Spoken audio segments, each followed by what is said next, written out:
আছে এই বান্দরবনের এই নীলগিরি পাহাড়ের উপরে। নীলগিরির চতুর্দিকে আকাশের দিকে তাকালে এই নীল রঙের দেখা যায়।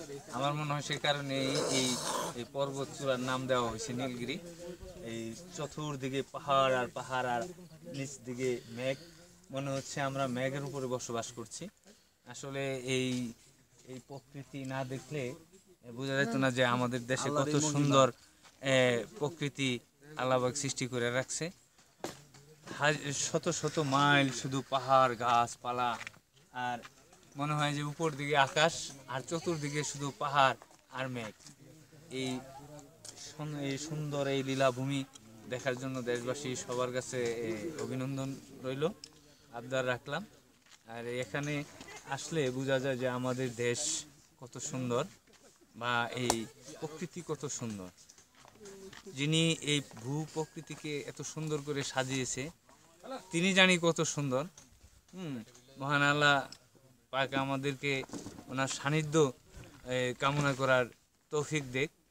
সেই জন্য আমি সকলের কাছে দোয়া কামনা করছি। ধন্যবাদ সবাইকে। আজমল চুরি করতে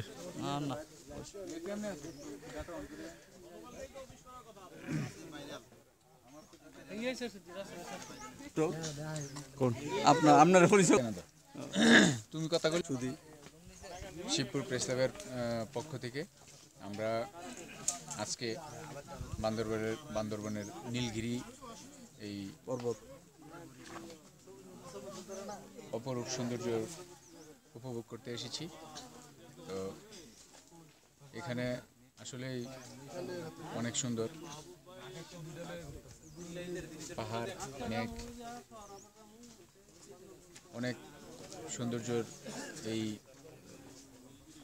কাটস্মৃতি। আমরা এই নীলগিরিতে শিবপুর প্রেস ক্লাব থেকে আসছি দুইটা উদ্দেশ্য নিয়ে। একটা এই সৌন্দর্যময় পরিবেশ দেখার জন্য, নীলগিরির এই নীল আকাশ এবং মেঘ দেখার জন্য আমরা এখানে আসছি এক উদ্দেশ্য। আরেকটা উদ্দেশ্য, আমাদের বড় ভাই এখনো পর্যন্ত বিয়ে করতে পারে নাই। এই যে আমাদের বড় ভাই কামাল ভাই এখনো বিয়ে করতে পারে নাই। আমরা ওনার জন্য একটা মেয়ের সন্ধানের জন্য এখানে আসছি। আমাদের নরসুন্দিতে ওনার জন্য কোনো পাত্রী পাচ্ছি না। সেই জন্য এইদিকে রোহিঙ্গা বা কোনো স্বজন আমরা অবশ্যই বিয়ে করবো। আপনারা সবাই সহযোগিতা করবেন, লাইক দিবেন। বড় ভাই একটু কিছু বলেন আপনি এই সম্বন্ধে। আমি শিবপুর প্রেস ক্লাবের পক্ষ থেকে একজন সাংবাদিক হিসাবে বলতে চাই, আমরা 13 জন সাংবাদিক একসাথে পর্যবেক্ষণে আসছি। তারা আমার বিয়ে নিয়ে বিভিন্ন ধরনের সময়। আমি এখন নীলগিরিতে নীলগিরিতে পাহাড়, মেঘ উপভোগ করছি।